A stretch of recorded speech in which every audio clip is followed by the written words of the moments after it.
Hey, so what is up and welcome. Thank you guys so much for joining me on yet another video. So right now, I've been dying. Come here. Oh, check out the dog. Check out the dog. Check out the dog. Ball. Throwing the ball for her in the backyard. Anyways, so right now I've been dying, man. I've been dying to get back into the shop. Not the shop, because the shop is gone, but I've been dying to get back into a shop. I've been dying to work on cars. I've just been dying to get back into it, which I haven't been doing. And I haven't been doing it because I don't have any place to work on said cars or projects or just anything really. So this video is going to address that. It's going to be a little bit different from what I normally do. Normally I'm obviously working on cars. This one I'm going to be working on construction. I'm going to change my hat, so to say. Now I'm not an expert in this area, but hopefully I do a good enough job at showing you the process, showing you how I do it, showing you what I do, and showing you how we are going to make something happen. I'm hyped for this now.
What I want to do, the first thing that I want to address is this little structure was here when we actually bought the house. It's maybe 18 feet long, probably 6 feet wide, and on the back side of it are just some cheap stalls that I had my lawnmower in and stuff like that. So what I want to do right now, I want to switch where the peak of the roof is. So I want to go ahead and change the pitch, meaning right now it's slanting down like this, and then I want to continue that roof. If I leave the pitch the exact same, by the time we get to the end of where I want the shop to be, around right in here, we're going to be almost hitting the ground. So what I want to do is I want to switch the pitch, so that way that's going to raise the roof of the shop. So that's the first task that we want to address, is switching the pitch of the roof, and then we'll go into knocking down the stuff back there, figuring out the slab, forming it, pouring it, and just getting the shop built. I want to show you a bunch of progress in one video. I feel like I owe it to you.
Now that we have all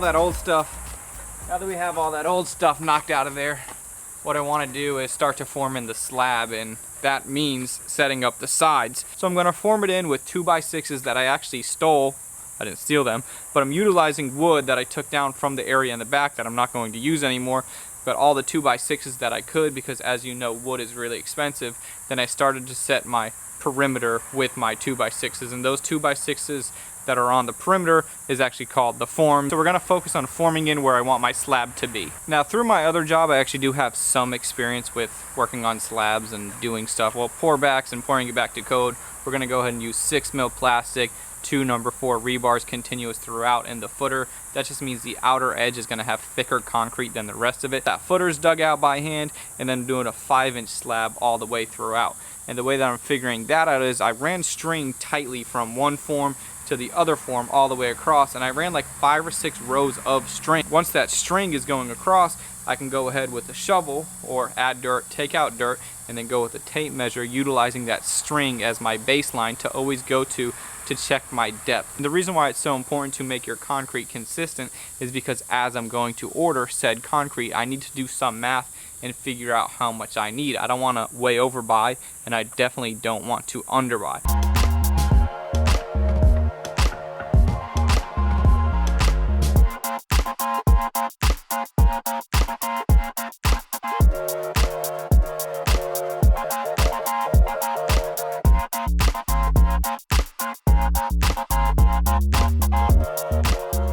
Alright, so it has been some time now. Today is a really big day. Today is the day that the slab is going to be poured. We have everything prepped out, ready to go. We went along the edge of the forms with just some old motor oil. It's just an old trick to let the forms release from the concrete a little bit easier. It's not necessary, but just any little thing to help us who don't really know what we're doing throughout this process is going to help. So the trucks will be here any minute. Then we'll get that thing spread out, and hopefully it turns out pretty good.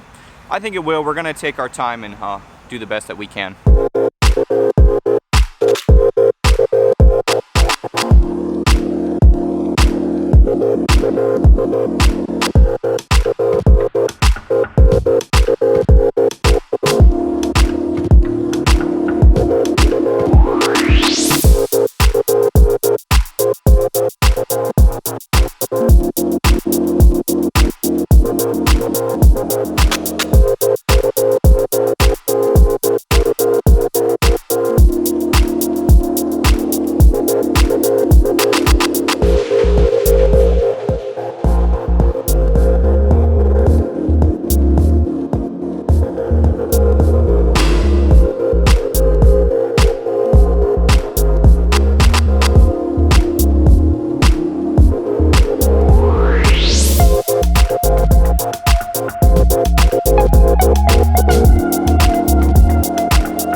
out of 10. Straight killed it. I could not be more excited with how this came together. I honestly wasn't extremely optimistic about it because of our lack of experience, but I could not have asked it to come out any better. Now what we ended up doing after the last clip that you saw where I bull floated the entire thing, we let it dry for about 2-3 hours, maybe even 4 hours. It was just so humid out here, so it was kind of having a hard time setting. What we wanted to do was wait for a good majority of that water to evaporate off. Then once that happened, I didn't rent or use a power trowel or anything like that to do a super smooth finish. What we ended up doing, just to pull it out a little bit more consistent, I ended up brooming the entire thing, just starting at the far side over there, coming this way. And my thought process behind running the broom that way is I had the forms angled back a little bit this way, so that way water would be more likely to come out of the garage. And I also had it tilted a little bit away from the other side. So I just put a whole bunch of water on this morning just to see if we had any bird baths or little low areas or any little high bumps or boobs. We had none of that. It is perfectly flat.